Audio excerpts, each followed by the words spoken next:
వాగర్థావివ సంపృక్తౌ వాగర్థ ప్రతిపత్తయే జగతః పితరౌ వందే పార్వతీ పరమేశ్వరౌ. అందరికీ కూడా విశ్వావసునామ సంవత్సర నూతన సంవత్సర శుభాకాంక్షలు. అయితే యుగాది తెలుగు వాళ్ళు, అలాగే మహారాష్ట్ర వాళ్ళు, కర్ణాటక వాళ్ళు అందరూ కూడా చేసుకునేటువంటి పండుగ యుగాది. దానినే తెలుగువారందరూ కూడా ఉగాది అనేటువంటి పేరుతో పిలవడం అనేది జరుగుతూ ఉన్నది. యుగాది అంటే ఏమిటి అని అంటే యుగస్య ఆదిహి యుగాదిహి అంటే యుగము యొక్క మొదలు అని అర్థం. అంటే బ్రహ్మగారు మొట్టమొదటి ఈ యుగాన్ని సృష్టించినటువంటి రోజు.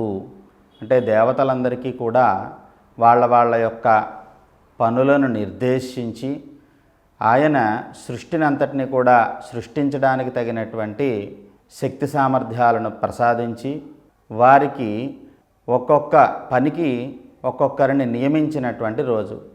అయితే ఈ యుగాది రోజునే మొట్టమొదట మనకి వైదిక సంస్కృతిలో ఉన్నటువంటి పేర్లు సంవత్సరాలు 60 సంవత్సరాలు ఉన్నాయి.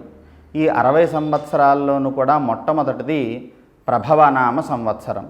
ఈ ప్రభవనామ సంవత్సరంలో మాసములలో మొట్టమొదటి మాసమైనటువంటి చైత్రమాసంలో, అలాగే వసంత ఋతువులో తిథుల యందు మొదటిదైనటువంటి ప్రతిపత్ తిథి యందు, వారములలో మొదటిదైనటువంటి ఆదివారము యందు ఈ యుగాది అనంటే బ్రహ్మగారు ఈ సృష్టిని సృష్టించినటువంటి రోజు. అటువంటి యుగాది నాడు అందరూ కూడా మనము విశేషముగా నూతన సంవత్సరాన్ని పండుగగా జరుపుకోవడం అనేటువంటిది జరుగుతూ ఉన్నది. అయితే ఈ ఉగాది రోజు మనం చేసేటువంటి కార్యక్రమములు ఏమిటి అని అంటే మొట్టమొదటిగా మనము చేసేటువంటి కార్యక్రమం ధ్వజారోహణము. అంటే మంగళ స్నానములన్నీ ఆచరించిన తరువాత చేసేటువంటి కార్యక్రమం ధ్వజారోహణం.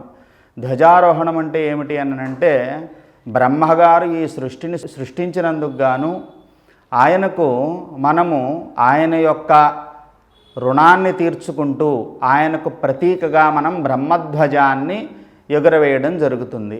అలాగే కొన్ని ప్రాంతాల్లో ఇంద్రధ్వజము అంటే ఇంద్రుడు మనందరికీ కూడా వర్షాలను కురిపించి మనల్ని అందరినీ కూడా రక్షిస్తూ ఉంటాడు. అందువల్ల ఇంద్రధ్వజము అనేటువంటిది ఎగురవేయడం జరుగుతూ ఉంటుంది. అంటే ఇక్కడ ధ్వజము అని అంటే పతాకము, జెండా. అంటే బ్రహ్మకు సంబంధించినటువంటి జెండాని బ్రహ్మధ్వజమని, ఇంద్రునికి సంబంధించినటువంటి ధ్వజాన్ని ఇంద్రధ్వజమని చెప్పి మనం 2 ధ్వజాలను ఇక్కడ ఎగురవేయడం జరుగుతుంది. ప్రతి ఇంటి యందు కూడా ఖచ్చితముగా ఈరోజు వాళ్ళ ఇంటి పైభాగంలో ఏదో ఒక ప్రదేశంలో ఈ యొక్క ధ్వజాన్ని ఎగురవేసినట్టయితే దేవతలకి అందరికీ కూడా ప్రీతిపాత్రముగా ఉంటుంది. అది వారి శక్తి కొలదిగా ఉండేటువంటి ధ్వజాన్ని వారు ఎగురవేయుట, కాషాయ ధ్వజాన్ని ఎగురవేయుట చాలా మంచిది. అటువంటి ధ్వజారోహణము అనేటువంటి కార్యక్రమము ఈరోజు మొట్టమొదటిగా చేసేటువంటిది. ధ్వజారోహణం అయిపోయిన తరువాత తైలాభ్యంగనము లేదా మంగళ స్నానము అని పిలుస్తూ ఉంటాం. అంటే తైలాభ్యంగనము అంటే ఏమిటి అని అంటే నువ్వుల నూనెను ఒంటి నిండా కూడా రాసుకొని, అంటే తల నుంచి కాలి వేళ్ల వరకు మొత్తం శరీరం అంతా కూడా ఆ నూనెని మర్దనా చేసి శనగపిండితో ఒళ్ళంతా కూడా పట్టించి చేసేటువంటి స్నానాన్ని మనము తైలాభ్యంగనము లేదా మంగళ స్నానము అని చెప్పి పిలుస్తూ ఉంటారు. ఇలా చేయటం అనేటువంటిది ప్రతిరోజు కూడా విహితమైనటువంటి కర్మ. అటువంటి విహితమైనటువంటి ఈ కర్మని ప్రతిరోజు కూడా మనకి కుదరదు కాబట్టి విశేషమైనటువంటి పర్వదినముల యందు లేదా ఏదైనా ఒక శుభకార్యముల యందు మనం చేయడం అనేటువంటిది జరుగుతూ ఉన్నది. అదే విషయాన్ని మనకి ఇక్కడ వాగ్భటాచార్యులు వారు అష్టాంగ హృదయము అనేటువంటి గ్రంథంలో విశేషంగా ఆయన చెప్పడం జరిగింది. అభ్యంగమాచరే నిత్యం స జరాశ్రమవాతః దృష్టిప్రసాద పుష్టాయు స్వప్న సుత్యక్త్వ దార్ఢ్యకృత్ శిరశ్రవణపాదేషు తం విశేషేణ శీలయేత్ వర్జ్యో అభ్యంగ కఫగ్రస్త కృత సంశుద్ధ్యజీర్ణభి అని చెప్పడం జరిగింది. అంటే అభ్యంగమాచరే నిత్యం, ప్రతిరోజు కూడా అభ్యంగన స్నానం అనేటువంటిది చేయాలి. ఎందుకు చేయాలి? స జరాశ్రమవాత, అంటే మనలో తొందరగా ముసలితనం రాకుండాను, వాత దోషాలు కలగకుండాను ఉండటానికి, దృష్టి ప్రసాద, మన యొక్క కంటి చూపు మెరుగుపడటానికి, పుష్టాయు, శరీరము పుష్టిగా ఉండి ఆయుష్ వృద్ధి పొందడానికి, స్వప్న సుత్యక్త్వ దార్ఢ్యకృత్, స్వప్న సుత్యక్త్వ దార్ఢ్యకృత్ అంటే చర్మము మంచిగా మెరిసి అందరూ ఒళ్ళంతా కూడా చాలా దృఢముగా ఉండేటువంటి విధముగా అవ్వడము గురించి, శిరశ్రవణపాదేషు, ఇది ఏ విధంగా చేయాలి? శిరః శ్రవణపాదేషు, తల మొదలుకొని శ్రవణపాదేషు, చెవులయందు పాదములయందు అన్ని చోట్ల కూడా తం విశేషేణ శీలయేత్, అంటే ఆ నూనెని, నువ్వుల నుండి తీయబడినటువంటి నూనెని, అదే మనకి తిలల నుండి ఉత్పన్నమైనది కాబట్టే తైలము, తిలలు అంటే నువ్వులు, నువ్వుల నుండి పుట్టినటువంటి దానినే తైలము అంటారు. అటువంటి తైలాన్ని రాసుకోవాలి. అలా రాసుకుని కనుక మనం మంగళ స్నానం చేసినట్టయితే శరీరము దృఢముగా ఆరోగ్యముగా ఉంటుంది. అయితే ఆయన చెప్తూ ఇంకొక విషయాన్ని కూడా చెప్పాడు. ఒకవేళ మేము చేయలేకపోతున్నాం అంటే ఎటువంటి సందర్భాల్లో ఇది చేయలేము అని అంటే వర్జ్య, విడిచిపెట్టాలి. ఎప్పుడు విడిచిపెట్టాలి? కఫగ్రస్త కృత సంశుద్ధి అజీర్ణభి, అజీర్ణ రోగం ఉన్నప్పుడు, అలాగే కఫగ్రస్త బాగా శ్లేష్మం పట్టినప్పుడు, మొదలైనటువంటి అనారోగ్యములుగా ఉన్నప్పుడు మటుకు అభ్యంగ స్నానాన్ని విడిచిపెట్టాలి. మిగిలిన అన్ని రోజుల్లోనూ కూడా అభ్యంగన స్నానాన్ని చేయాలి. అందులోనూ కూడా బ్రహ్మగారు మొట్టమొదటి సృష్టిని సృష్టించినటువంటి రోజు కాబట్టి ఖచ్చితంగా ఈరోజు అభ్యంగ స్నానాన్ని చేయాలి అని చెప్పి మనకి రెండవ క్రియ విధించబడినది. మూడవది నవవస్త్రాభరణాల ధారణ, అలాగే ఛత్రచామరాది స్వీకరణ.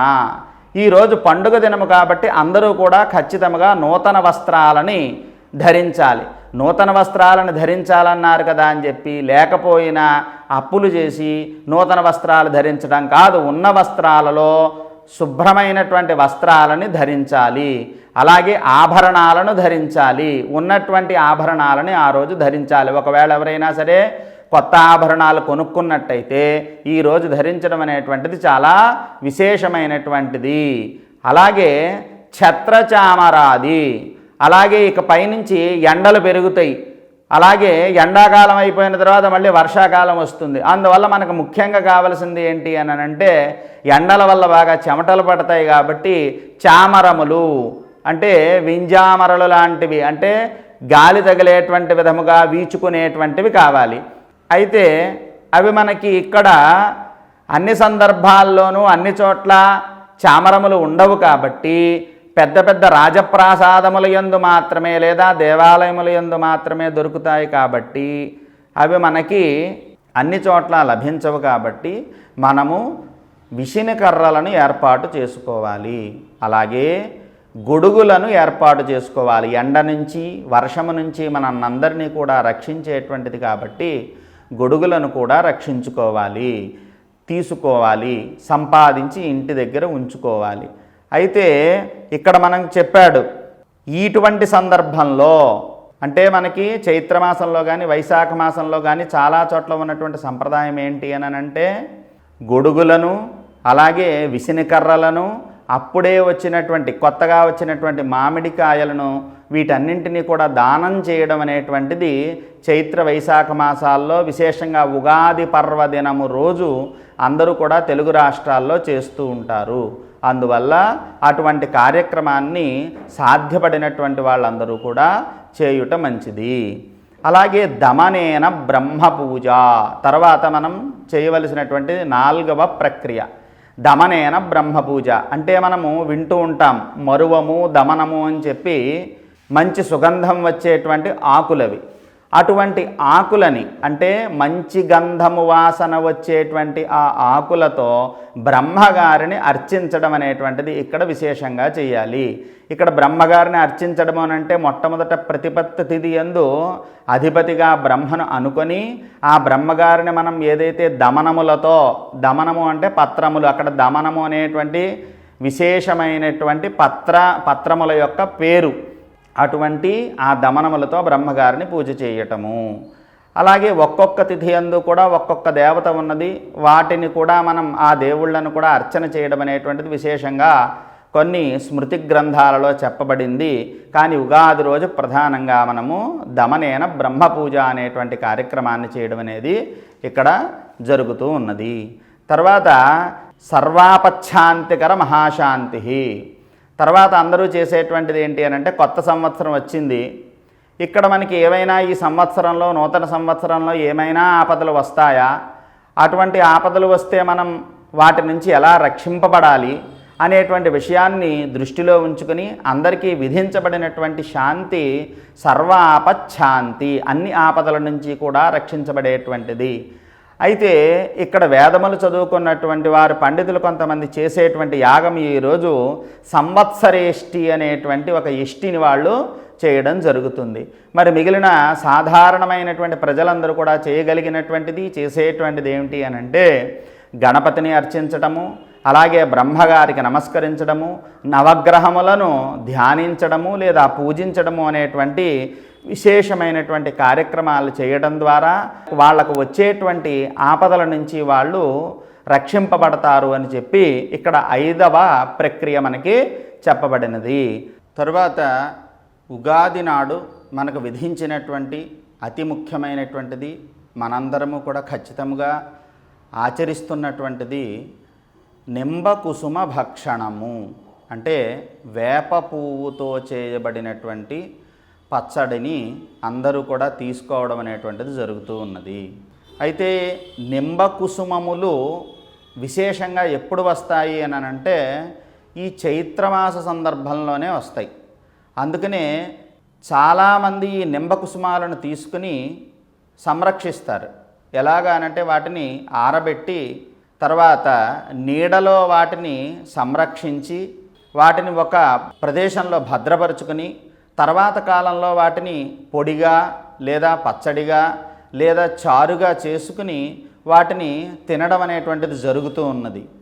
ఇది ఇప్పటి నుంచి కాదు, కొన్ని వందల సంవత్సరాల నుంచి జరుగుతున్నది. కారణం ఏమిటి అని అంటే నింబకుసుమ భక్షణ వల్ల రక్తశుద్ధి జరుగుతుంది, అంటే రక్తము ప్యూరిఫై అవుతుంది. అందువల్ల నింబకుసుమాల యొక్క విశేషం అంతటిది. దీనిని గ్రహించినటువంటి వారు ఎప్పటి నుంచో, అంటే బ్రహ్మగారు సృష్టిని సృష్టించినప్పటి నుంచి కూడా మనం నింబకుసుమ భక్షణ చేయటం అనేటువంటిది జరుగుతూ ఉన్నది. వేప చెట్టుకి కూడా అంతే వైశిష్ట్యం ఉన్నది. ఏమిటా వైశిష్ట్యం అనంటే వేప ఆకులు కానీ లేదా వేప పువ్వు కానీ వేప బెరడు కానీ వేప కాండము కానీ లేదా వేప పుల్లలు కానీ అన్నిటినీ కూడా ఔషధులుగా మనము వాడడం అనేటువంటిది జరుగుతూ ఉన్నది. ఎందుకని అంటే శరీరాన్ని సంరక్షించుకోవటానికి. అటువంటి నింబకుసుమాలని మనం ఈరోజు పచ్చడిగా చేయడం అనేటువంటిది జరుగుతూ ఉన్నది. అయితే ఈ ఉగాది పచ్చడి చేయడంలో వివిధమైనటువంటి సంప్రదాయాలు మనకి తెలియబడుతూ ఉన్నాయి.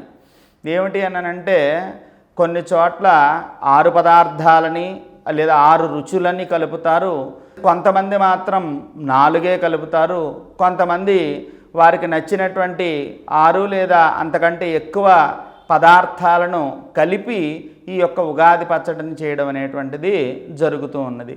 అయితే ప్రధానంగా మనకి యద్వర్షాదౌ నింబకుసుమం శర్కరామ్లఘృతైర్యుతం భక్షితం పూర్వయామే స్యాత్ తద్వర్షం సౌఖ్యదాయకం అని చెప్పడం జరిగింది.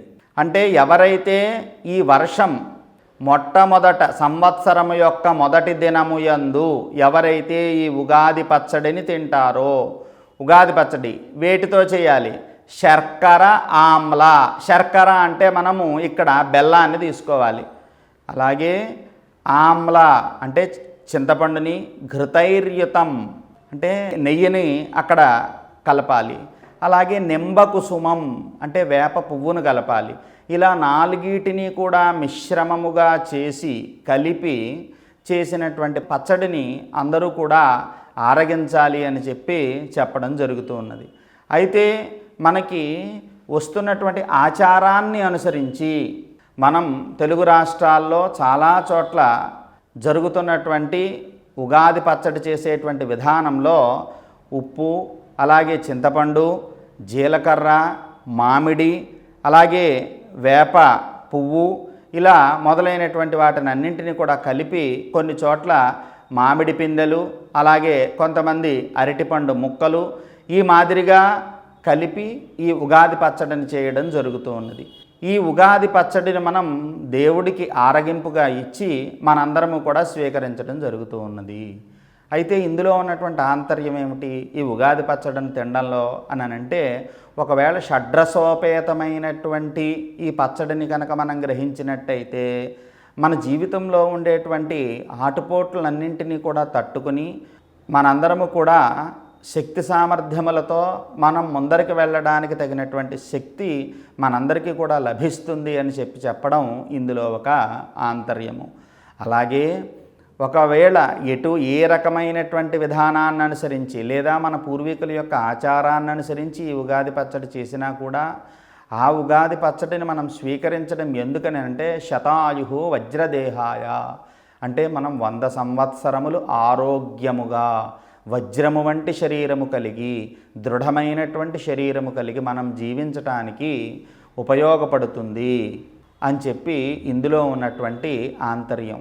అయితే ఇందులో ఒక్కొక్క ద్రవ్యము కూడా మనకి ఒక్కొక్క విశేషమైనటువంటి ఫలితాన్ని ఇవ్వడం జరుగుతూ ఉంది. ఇక్కడ మనం గమనించినట్టయితే చింతపండు కలుపుతూ ఉన్నాం, అలాగే అప్పుడే వచ్చినటువంటి వేప పువ్వు కలుపుతున్నాం. ఇక్కడ అందరికీ కొంతమందికి కొన్ని సందర్భాల్లో వేప చిగురులు కలుపుతూ ఉంటారు కొన్ని చోట్ల. ఏమండి వేప చిగురు కలపాలా వేప పువ్వు కలపాలా అని అంటే మనకి మధుమాసంలో అంటే ఈ యొక్క చైత్రమాసంలో వసంత ఋతువులో విశేషంగా లభించేటువంటిది వేప పువ్వు కాబట్టి దీనిని గ్రహించడమే మనకి ప్రధానమైనది. ఎందుకనంటే వేప చిగురు అనేటువంటిది వేరే వేరే మాసాల్లో కూడా లభిస్తుంది. సంవత్సరం మొత్తంలో అది ఒక 2-3 నెలలు మాత్రమే లభించదు తప్ప మిగిలిన అన్ని సందర్భాల్లోనూ కూడా లభిస్తుంది. కానీ వేప పువ్వు మాత్రము ఈ సందర్భంలోనే లభిస్తుంది కాబట్టి వేప పువ్వునే వాడాలి అనేటువంటిది ఇక్కడ నిర్దేశింపబడినటువంటి విషయం. అలాగే ఇప్పుడు చింతపండు కూడా అక్కడ డిసెంబర్ నెలలో ఆ మాసాల్లో మనకి చింతపండు వస్తుంది. వచ్చినప్పటికీ కూడా అది వెంటనే మనం చెయ్యం. 2-3 నెలలు చెట్టుకున్న తర్వాత అప్పుడు అది కొద్దిగా పాతదైన తర్వాత అటువంటి చింతపండునే కలుపుతాం. ఎందుకని అని అంటే అది ఆరోగ్యాన్ని వృద్ధి చేస్తుంది కాబట్టి.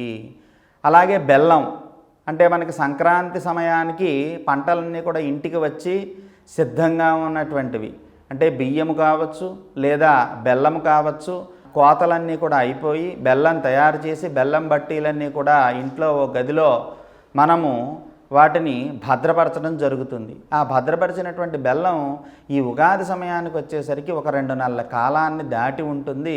అది పాత బెల్లంగా మారుతుంది. అది ఆరోగ్యాన్ని మనకి ప్రసాదిస్తుంది. అందువల్ల అటువంటి బెల్లాన్ని వాడటం అనేటువంటిది ఇక్కడ జరుగుతూ ఉన్నది. అలాగే మనం కలిపేటువంటి ఉప్పు కూడా ఆరోగ్యానికి శక్తిని ప్రసాదించేటువంటిది. అలాగే జీలకర్ర మొదలైనటువంటివి ఏది వాడినప్పటికీ ఏ ఆచారాన్ని బట్టి మనం వాడినా అవన్నీ కూడా మన యొక్క శక్తిని వృద్ధి చేసేటువంటి విధముగా వాళ్ళ యొక్క ఆచారాలను అనుసరించి ఇక్కడ ఈ పచ్చడిని చేయడం అనేటువంటిది జరుగుతూ ఉన్నది. ఉగాది పచ్చడి అయిపోయిన తరువాత ఉగాది పచ్చడి స్వీకరించిన తరువాత అందరూ విశేషంగా చేసేటువంటి కార్యక్రమం ఏంటనంటే పంచాంగ శ్రవణము. అందరూ కూడా కొత్త సంవత్సరం రాగానే పంచాంగం ఏమిటి అనేటువంటి ప్రశ్నకు వస్తారు. ఎందుకని ఈ పంచాంగ శ్రవణం చేయాలి అని అంటే ఆదౌ కాలం పరీక్షేత తతః కర్మాణి సాధయేత్ అంటే మొట్టమొదట మనం కాలాన్ని పరీక్షించి ఏ పనినైనా కూడా చేయాలి. అంటే యోగ్యమైనటువంటి సమయము యందు యోగ్యమైనటువంటి పనిని మనం చేసినట్టయితే అది మనకి సత్ఫలితాలను ఇస్తుంది. అందుకని సరైన సమయాన్ని మనం తెలుసుకొని ఆ తరువాత మాత్రమే ఆ కర్మలని ఆచరించాలి అని చెప్పి ఇందులో ఉన్నటువంటి ఆంతర్యం. అయితే ఇప్పుడు చైత్రమాసం వచ్చినది. ఈ చైత్రమాసంలో మనకు మొట్టమొదటి రోజుని ఉగాదిగా మనందరం కూడా జరుపుకోవడం జరుగుతూ ఉన్నది.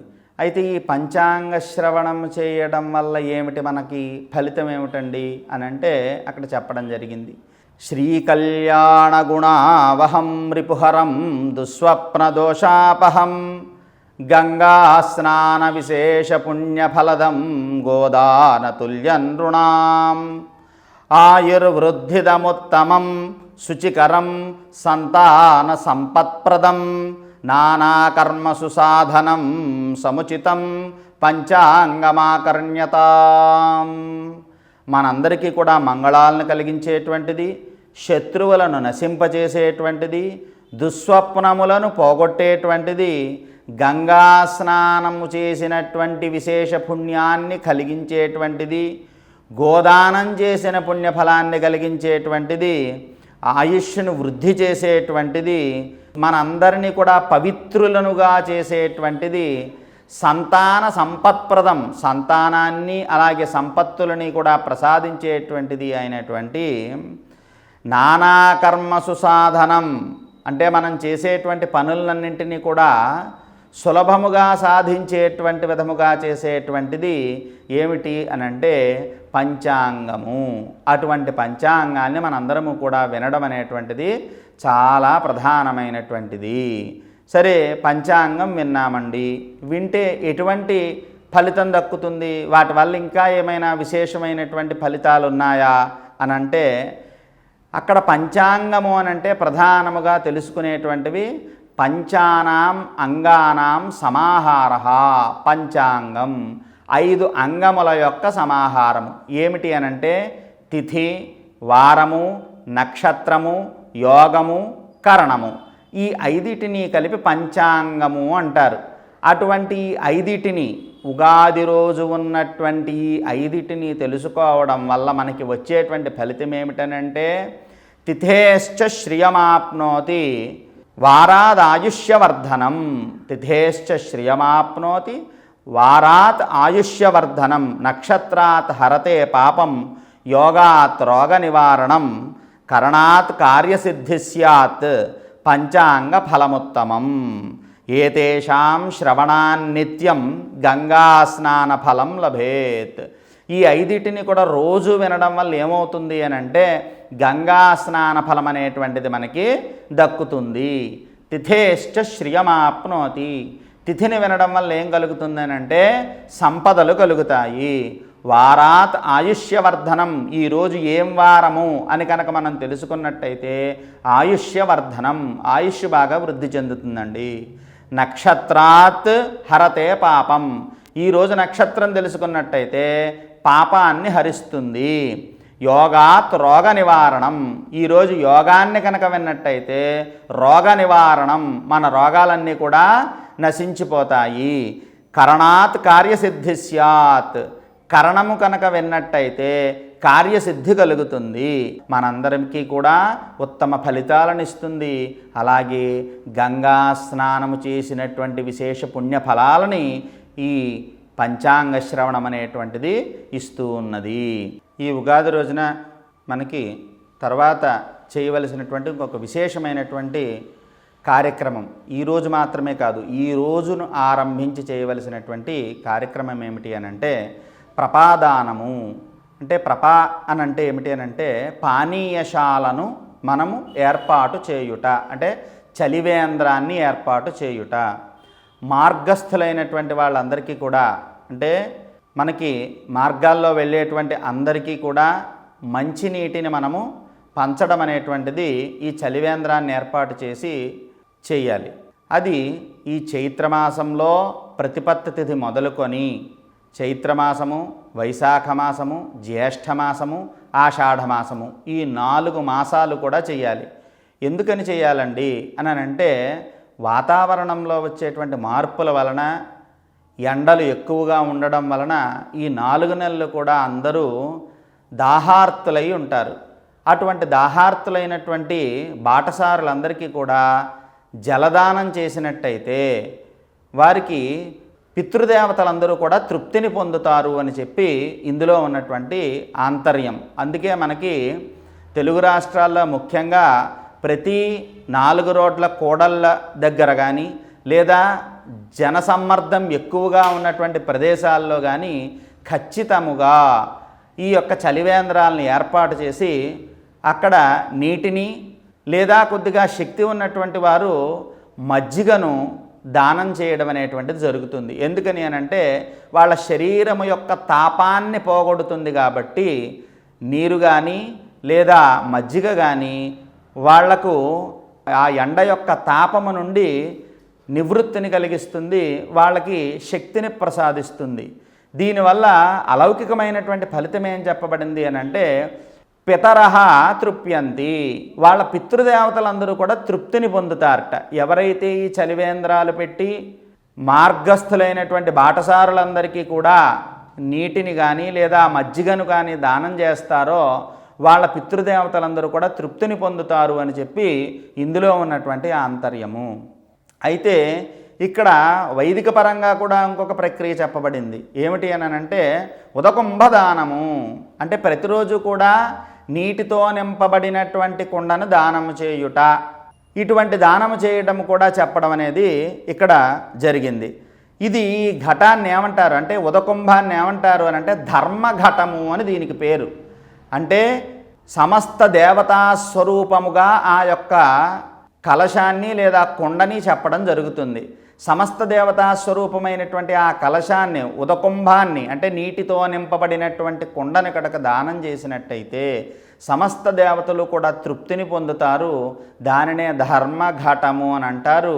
దానివల్ల వీళ్ళ యొక్క పితృదేవతలందరూ కూడా తృప్తిని పొందుతారు అని చెప్పి ఇందులో ఉన్నటువంటి ఆంతర్యం. అలాగే ఈ ఉగాది రోజు చేయవలసినటువంటి అతి ముఖ్యమైనటువంటి పనుల్లో ఇంకొక పని ఏమిటి అని అంటే రాజదర్శనము. అంటే మనకు సంబంధించినటువంటి రాజులు ఎవరైతే ఉన్నారో వారిని దర్శించడము. అయితే మనకు రాజులు కాలం ఇప్పుడు కాదు కాబట్టి ఇప్పుడు మరి ఎవరిని దర్శించాలండి అని అంటే మన ముఖ్యమంత్రులను దర్శించాలి. అయితే ప్రతి ఒక్కరికి కూడా ముఖ్యమంత్రిని దర్శించడం కుదురుతుందా అని అంటే కుదరదు. అందువల్ల మనకి ఎవరైతే జీవన భృతిని కల్పించారో లేదా ఉపాధినిచ్చారో అంటే మనకి ఉద్యోగాన్ని ఇచ్చారో అటువంటి వారు మనకి రాజతుల్యులు. అందువల్ల మనకు ఉద్యోగం ఇచ్చినటువంటి వాళ్ళని అంటే మన పై అధికారులను కలిసి వాళ్ళని ఆనందింపచేయడం అనేటువంటిది ఈరోజు చెప్పబడినటువంటి విశేషమైనటువంటి ప్రక్రియ. అంటే నూతన సంవత్సర శుభాకాంక్షలు వారికి తెలియజేసి మీ శక్తి కొలదిగా వారికి ఆ రోజు మీ యొక్క కృతజ్ఞతలను ఆవిష్కరించడమే ఈ రాజదర్శనంలో ఉన్నటువంటి విశేషమైనటువంటి ఉద్దేశ్యము. అలాగే ఈరోజు ఉగాది రోజున వసంత నవరాత్రుల యొక్క ప్రారంభ దినము ఈరోజు. అంటే వసంత నవరాత్రులు ఎందుకండి అంత విశేషమైనటువంటివి అని అంటే ఈ తెలుగువారి ఉగాది ప్రత్యేకత ఏమిటి అని అంటే అందరూ కూడా మనం జనవరి 1వ తారీఖు నూతన సంవత్సరాన్ని జరుపుకుంటూ ఉన్నారు కదా. మరి మనము ఉగాది రోజు నూతన సంవత్సరాదిని జరుపుకోవడంలో ఉన్న ఆంతర్యం ఏమిటి అని అంటే మనకి చాంద్రమానం ప్రకారము అంటే చంద్రుడు కదిలేటువంటి గణితాన్ని లెక్కకట్టి అంటే చంద్రుడి యొక్క గమనాన్ని లెక్కకట్టి మనము ఈ యొక్క చాంద్రమాన గణితాన్ని ఆధారంగా చేసుకొని వసంత ఋతువులో మనము నూతన సంవత్సరాన్ని చేసుకుంటూ ఉన్నాము. ఎందుకని ఇలా చేసుకోవాలండి అని అన్నట్టయితే వసంత ఋతువులో చైత్ర వైశాఖ మాసములు వసంత ఋతువు, చెట్లు చిగుర్చి పువ్వులు పూయును. అంటే ఎప్పుడైనా మనం ఒక పండుగ చేసుకోవాలి అని అంటే చెట్లన్నీ కూడా బాగా సమృద్ధిగా చిగుళ్లతో పువ్వులతో కాయలతో పళ్ళతో నిండి ఉండాలి. అటువంటి సందర్భంలో వచ్చేటువంటి ఈ వసంత ఋతువు యందు అంటే చైత్రమాసము యందు ప్రతిపత్తి తిథి యందు మనము ఈ యొక్క ఉగాది అనేటువంటిది చేసుకోవడం జరుగుతూ ఉన్నది. ఇక్కడ ఇంకో వసంత ఋతువు యొక్క వైశిష్ట్యం ఏమిటి అని అంటే మాసానాం మార్గశీర్షోహం ఋతూనాం కుసుమాకరః అని చెప్పి శ్రీకృష్ణుడు అంటాడు.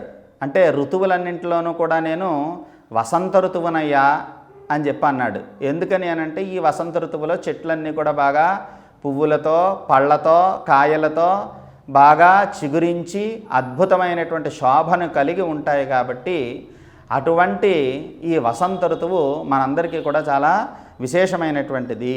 అందుకే దీనిని మనము ఋతురాజము అని పిలుస్తాం ఈ వసంత ఋతువుని. ఆ ఋతురాజములో ఉన్నటువంటి మాసములే చైత్ర వైశాఖ మాసములు. ఈ 2 మాసములు కూడా చాలా విశేషమైనటువంటివి. అందులోనూ కూడా చైత్రమాసంలో మనం చేసేటువంటిది వసంత నవరాత్రులు అని చెప్పి మనము ఇక్కడ చేయడం జరుగుతూ ఉన్నది. ఏమిటి వసంత నవరాత్రులు అని అంటే చైత్రమాసంలో ఈ పాడ్యమి తిథి మొదలుకొని నవమి తిథి వరకు కూడా మనం విశేషముగా దేవతారాధన చేయడం అనేది జరుగుతూ ఉన్నది. ఎందుకండి దేవతారాధన ఈ సందర్భంలో చేయడము అని అంటే వాతావరణం మార్పుల వల్ల, అలాగే ఎండ యొక్క గాలులు ఎక్కువగా ఉండడం వల్ల ఎప్పుడూ కూడా మనకి చైత్రమాసం యందు కానీ, అంటే ఈ యొక్క వసంత ఋతువు యందు కానీ, శరదృతువు యందు కానీ, ఈ 2 ఋతువుల యందు కూడా వాటిని యమదంశ్రలు అని పిలుస్తారు. అంటే యముడి యొక్క కోరలు అని. ఆ సందర్భాల్లో ఎక్కువ మందికి ప్రాణహాని అనేటువంటిది ఉన్నది. అందుకని ఆ ప్రాణహాని అనేటువంటి దోషం పోవడం గురించి మనము విశేషముగా దేవతారాధన చేసి నియమాలను పాటిస్తూ మనము విశేషమైనటువంటి ఆహార నియమాలతో జీవించటం వల్ల మనకి ఆయుష్ వృద్ధి చెందుతుంది, ఆరోగ్యము కూడా సిద్ధిస్తుంది. అందుకని మనం ఈ యొక్క వసంత నవరాత్రులను చేసుకోవడం అనేది జరుగుతూ ఉన్నది. ఈ వసంత నవరాత్రుల్లో మనకి మృత్యుదోషాలన్నీ కూడా పోవడానికని చెప్పి చాలామంది శ్రీరామచంద్రుణ్ణి, అంటే సాక్షాత్తు ఈ లోకాలన్నింటినీ కూడా నడిపించేటువంటి ఆ యొక్క శ్రీ మహావిష్ణువుని పరదైవముగా భావన చేసి శ్రీ మహావిష్ణువే మన అందరికీ కూడా ధర్మాన్ని బోధించడానికి, ఆయన ఆచరించి చూపించడానికి ఎత్తినటువంటి రామావతారానికి సంబంధించినటువంటి రామాయణం అనేటువంటి గ్రంథాన్ని పారాయణ చేస్తూ, రామాయణాన్ని మనం ఆరాధన చేస్తూ, రాముణ్ణి ఆరాధన చేస్తూ, రాముడి చెప్పినటువంటి మార్గంలో నడవడము, అలాగే రామాయణంలో చెప్పబడినటువంటి శ్లోకాలని పారాయణ చేయడము అనేటువంటి కార్యక్రమాన్ని ఈ చైత్రమాసంలో పాడ్యమి తిథి మొదలుకొని మనకు నవమ తిథి వరకు చేయడం అనేటువంటిది అందరికీ కూడా ఆచారముగా ఇక్కడ ఉన్నది. అయితే ఇక్కడ రామాయణంలో ఉన్నటువంటి శ్లోకాలు ఎన్ని అని అంటే 24,000 శ్లోకాలు ఉన్నాయి ఇక్కడ. ఈ 24,000 శ్లోకాలు కూడా మనకి ఏం తెలియజేస్తాయి అని అంటే, మనకి గాయత్రీ మంత్రంలో 24 అక్షరాలు ఉన్నాయి. ఒక్కొక్క అక్షరము యొక్క శక్తిని 1000 శ్లోకాలలో ఆయన ఉండేటువంటి విధముగా వాల్మీకి మహర్షి రామాయణాన్ని 24,000 శ్లోకాలలో 24 అక్షరాలు కలిగినటువంటి గాయత్రీ మంత్రానికి ప్రతీకగా ఆయన ఈ రామాయణాన్ని రచించడం అనేటువంటిది జరిగినది. అందువల్ల ఈ 24,000 శ్లోకాలని కూడా పారాయణ చేయడము ఈ సందర్భముగా వసంత నవరాత్రుల్లో విశేషంగా చెప్పబడింది. అయితే కొంతమంది ఇక్కడ వసంత నవరాత్రుల్లో అమ్మవారి ఆరాధన కూడా చెప్పబడింది. మనం అందరం కూడా శరన్నవరాత్రుల్లో అమ్మవారి ఆరాధన చేస్తాము. అలా బాగా ప్రచారములో ఉన్నటువంటి విధానము కాబట్టి శరన్నవరాత్రులు చేస్తూ ఉంటారు. కానీ వైదిక ప్రక్రియలలో వేదం లేదా దేవాలయాలు వీటన్నింటిల్లోనూ కూడా, అంటే వేద మార్గాన్ని అనుసరించేటువంటి వారు, అలాగే దేవాలయాల్లో కొన్ని దేవాలయాల్లో విశేషంగా అమ్మవారి ఆరాధన కూడా ఇక్కడ విశేషంగా చెప్పబడింది. అందువల్ల వసంత నవరాత్రుల్లో అమ్మవారి ఆరాధన కూడా విశేషమైనటువంటి ఫలితాలని మనందరికీ కూడా అందజేస్తూ ఉన్నది. అందువల్ల ఈ వసంత నవరాత్రుల్లో అమ్మవారి ఆరాధన కూడా మనందరికీ మేలును శ్రేయస్సును కలిగిస్తుంది. అయితే రామాయణాన్ని ఇక్కడ మనం పారాయణ చేసే విధానం ఏంటండి అని అంటే 24,000 శ్లోకాలని కూడా మనం ఎలా పారాయణ చేయాలి అనేటువంటి విషయాన్ని అక్కడ ఉమాసంహిత అనేటువంటి గ్రంథంలో పార్వతీ పరమేశ్వరుల యొక్క సంవాద రూపముగా మనందరికీ తెలియచేయడం జరిగింది. అంటే ఒక్కొక్క రోజు ఇన్ని శ్లోకాలు పారాయణ చేయండి, ఒక్కొక్క రోజు కూడా రాముడిని, సీతని, లక్ష్మణుణ్ణి, అలాగే అందరూ కలిసినటువంటి పరివార దేవతలు కలిగినటువంటి శ్రీరామచంద్రుని యొక్క పట్టాభిషేకము ఉన్నటువంటి పటాన్ని ఎదురుగా పెట్టుకుని యథాశక్తిగా మనము ఆరాధన చేయండి అని చెప్పి చెప్పడం జరిగింది. అంటే శక్తి కొలదిగా కొంతమంది కలశాన్ని పెట్టుకుని ఆరాధన చేస్తారు, కొంతమంది దేవుడి పటాన్ని మాత్రమే ఎదురుగా పెట్టుకుని వాళ్ళ శక్తి కొలదిగా వాళ్ళ సంప్రదాయాన్ని అనుసరించి వాళ్ళకు ఉన్నటువంటి పరిస్థితులను అనుసరించి దైవారాధన అనేటువంటిది ముఖ్యంగా చేయవలసినటువంటి విషయము. అయితే ఇక్కడ ఉగాది రోజున ప్రధానంగా ఏ దైవాన్ని ఆరాధించాలి అని చెప్పి చాలామంది మనస్సులో భావన చేస్తూ ఉంటారు. అక్కడ మనము చేయవలసినటువంటి దైవారాధన ప్రధానముగా మాతృదేవో భవ, పితృదేవో భవ, ఆచార్య దేవో భవ, అతిథి దేవో భవ. ముఖ్యంగా వీళ్ళని తల్లిని, తండ్రిని, అలాగే గురువుని, అతిథిని వీళ్ళందరినీ కూడా పూజించాలి. మన యొక్క కులదైవాన్ని ఆరాధన చేయాలి. అంటే మన వంశపారపర్యముగా మన తాత ముత్తాతల నుండి ఏ దేవుణ్ణైతే ఆరాధన చేస్తూ ఉన్నారో అటువంటి దేవుణ్ణి కనుక మనం ఆరాధన చేసినట్టయితే వాళ్ళు ఎటువంటి విశేషమైనటువంటి పుణ్య ఫలాలను పొంది వృద్ధిలోకి వచ్చారో అదే మాదిరిగా మనందరము కూడా వృద్ధిలోకి రావడం జరుగుతుంది. అందువల్ల మన కులదైవాన్ని ఆరాధన చేయడం అనేటువంటిది విశేషముగా చెప్పబడినటువంటిది.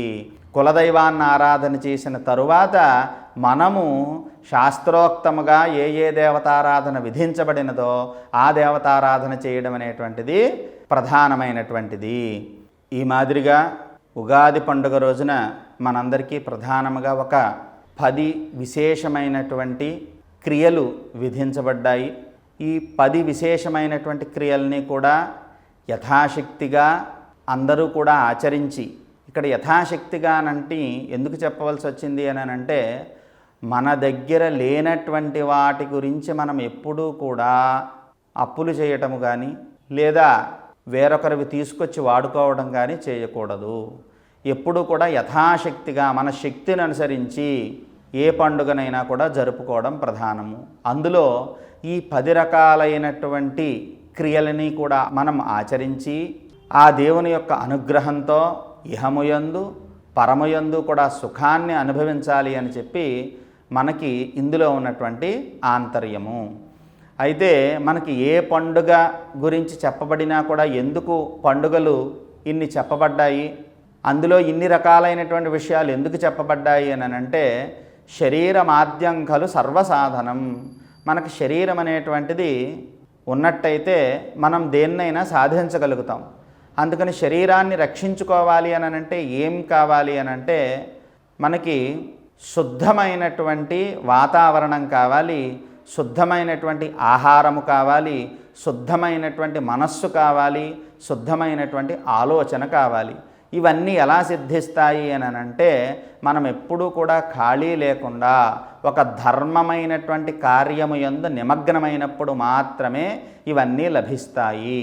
అందువల్ల అటువంటి ధర్మమైనటువంటి కార్యము మనము ఆచరించడం అనేటువంటిది ఈ రోజు నుండి అని అంటే ఈ యొక్క ఉగాది రోజు నుంచి మనమందరము కూడా దీక్షగా తీసుకొని ధర్మాచరణ చేసి మనము పండుగలను అందరము కూడా బంధువులతో మిత్రులతో అందరితో కలిసి కుటుంబ సమేతంగా జరుపుకోవడం వల్ల మనందరి యొక్క శక్తి వృద్ధి చెందుతుందని చెప్పి అందరికీ కూడా తెలియజేస్తూ అందరికీ విశ్వావసునామ సంవత్సర నూతన సంవత్సర శుభాకాంక్షలు.